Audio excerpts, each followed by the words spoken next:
Ngan izin Allah kisah lon sambat Butroh banahaja lon susun haba Bahan renungan sekalian sahabat Bujun peingat uban penawa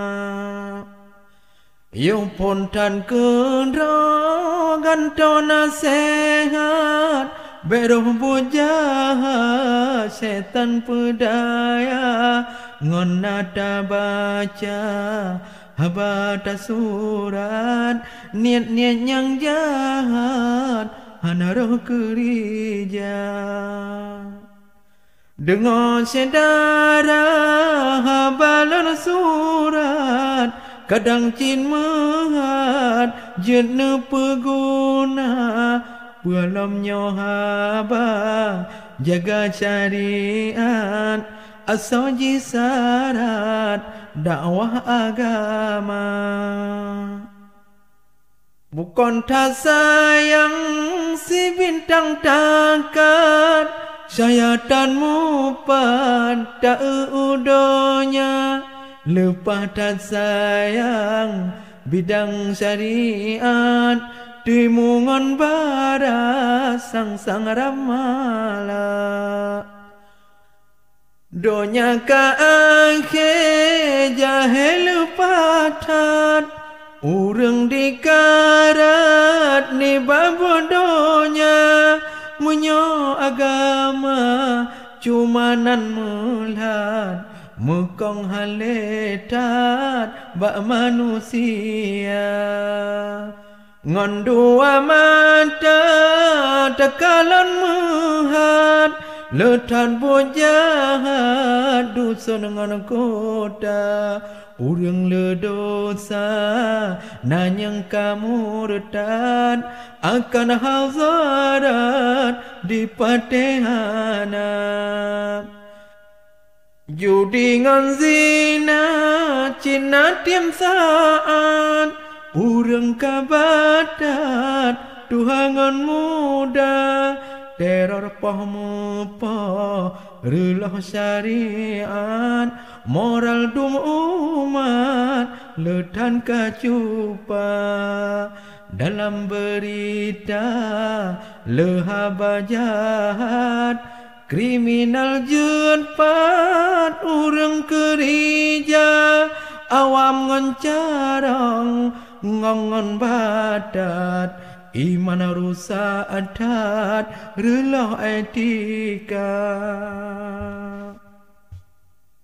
Tanya di Aceh pilih badan Hukum syariah letan melanggar Nyandung kabala teka lepah berat Hana teringat malah disaja Seruan agama menggema jutpat Urang peingat babon yang benar Dum dakwah tungku abungon ustad Ulama peingat pedulihana Quran ngon hadis ditapih luat Oh wadah salat urang dituka Oh azan maghrib seberame umat Dan le menghadap puja Rabbana Menyobat kedai lalai lepatan Ladom sahabat lalai pah cakra Ladom bak nonton kalon pehajat Oh wadah salat mantong kerja Ladom peh bate malehanatan